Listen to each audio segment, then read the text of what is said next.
Hello नमस्ते, म safe Krishna. आज मैले बनाउँदैछु प्यानसेर सालमन। यहाँनिर देख्न सक्नुहुन्छ, यहाँनिर मसँग सालमन स्टिक छ। अब यसलाई म चाहिँ तपाईहरुले फर्स्ट छ मेरो यहाँनिर पिङ्क सल्ट छ।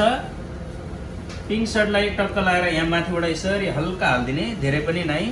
अनि फेरि यसलाई घुमाइदिने, सर्र लगाएर यसरी हाल्दिने।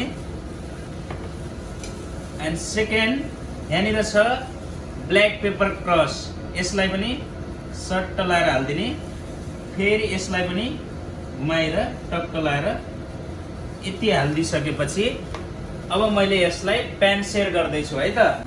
यहाँ मसँग छ सालमन, यसलाई यहाँनिर ओइल हालिदिने। अब ओइललाई हल्का यसो गरेर जताकतै लागोस्।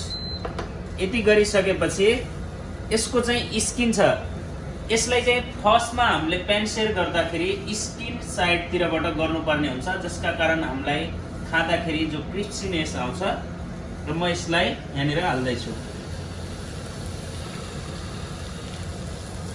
देख्न सक्नुहुन्छ यो मजाले भइरहेको छ।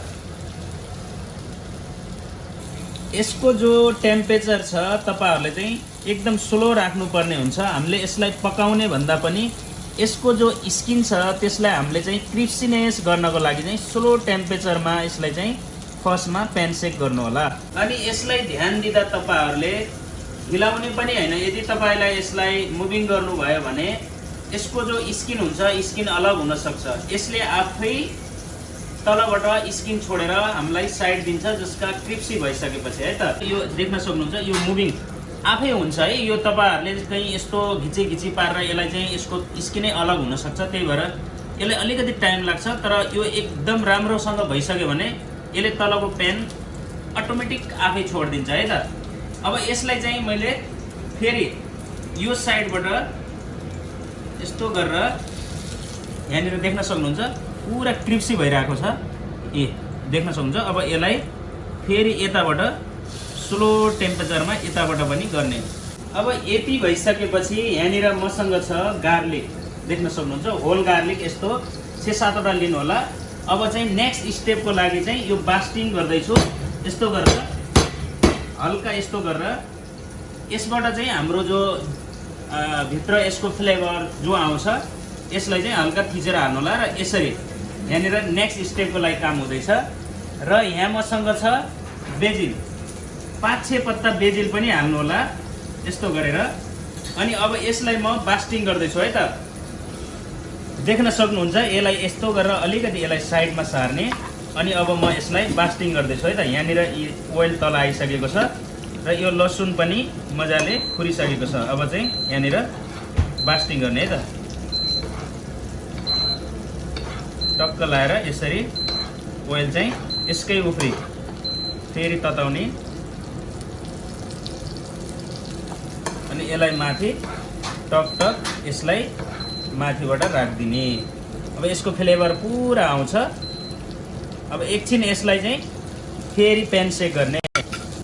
देख्न सक्नुहुन्छ अब यति भइसकेपछि यसलाई चाहिँ हामीहरू प्लेटमा हाल्छौँ यहाँनिर।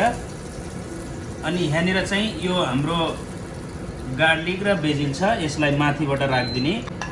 अनि यो ओइल छ, यसको ओइल पनि माथिबाट सर्र पारेर राखिदिने। अब यति भइसकेपछि देख्न सक्नुहुन्छ अब यो पुरा प्यानसेक भइसकेको छ। अब यसलाई चाहिँ मैले कमीमा रोस्टिङको लागि राख्दैछु है त। यहाँनिर चाहिँ मसँग कमी छ, यसलाई ओपन र यसलाई सिम्पली यहाँनिर राखिदिने। अनि टक्क लगाएर यसलाई दरवाजा क्लोज गर्ने। अनि यहाँनिर चाहिँ 6 मिनटको लागि है, 6 मिनट 12 सेकेन्ड छ। यसले यति धेरै फरक पर्दैन, तर 6 मिनट चाहिँ यसलाई चाहिँ रोस्टिङ गर्ने है त। जबसम्म मेरो चाहिँ त्यहाँनिर कमीमा रोस्टिङको लागि सालमन गइरहेको छ, तब म तपाईहरुलाई चाहिँ यहाँनिर प्लेटिङको रेडी गरेर तपाईहरुलाई देखाउँदैछु। देख्न सक्नुहुन्छ अब यसलाई मैले चार्ट गर्दैछु यहाँनिर अलग अलग राखेर।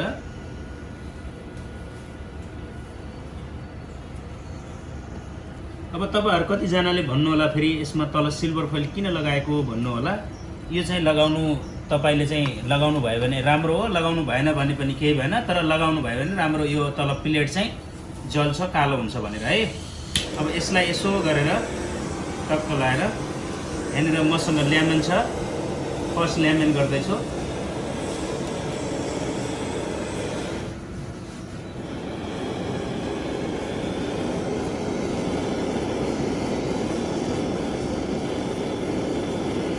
मजाले आरामसँग, धेरै स्पिडमा नि नहान्नु होला, कालो हुन्छ, जल्न सक्छ।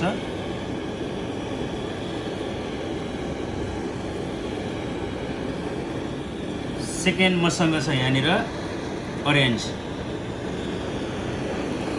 यसलाई पनि मजाले सानो फ्लेममा चाट गर्ने।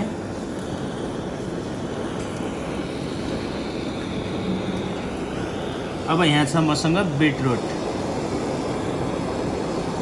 यसलाई पनि मजाले स्लो उसमा गर्ने।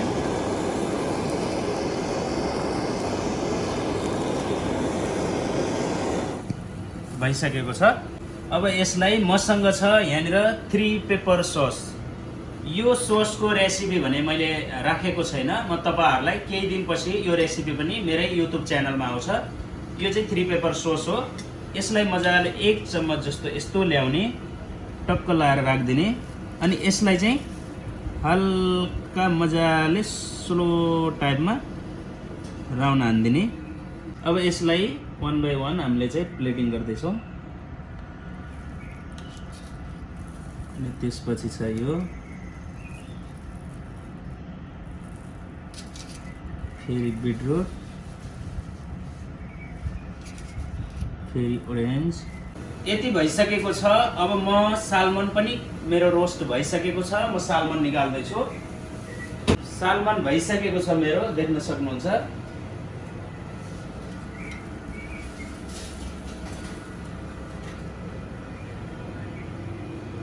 यसलाई यहाँनिर, अब यसको माथिको जो गार्लिकहरू यिनी हटाइदिनु पर्छ। एकदम मजाले कुक भएको छ, देख्न सक्नुहुन्छ। यसलाई चाहिँ टक्क यहाँनिर राख्छौँ हामीहरू। अब मसँग यहाँनिर छ चाट गरेको लेमन। यसलाई यो साइडमा राखिदिने। अनि यहाँ मसँग टक्क यसलाई माइक्रो ग्रिन छ, यसलाई बन्च बनाएको। अनि यसलाई पनि यहाँनिर साइडमा यसरी राखिदिने। अब मसँग छ यहाँनिर सार क्रिम। सार क्रिमको यस्तो गराएर हल्का गोलाई बनाएर टक्क लाएर यसरी सट्ट लाएर यसलाई मजाले यसरी राखिदिने। त्यसपछि यहाँ मसँग इडेम्बर फ्लावर छ। अब यति भइसकेपछि यहाँ मसँग छ तपाईको यो हो डिहाइड्रेट गरेको ओरेन्ज, किनकि हामीले यसलाई ओरेन्जमा दिइरहेछ। टक्क लाएर यसरी माथिबाट बोच राखिदिने। अब यो भइसकेको छ फाइनल डिस। देख्न सक्नुहुन्छ प्यान फ्राई सालमन।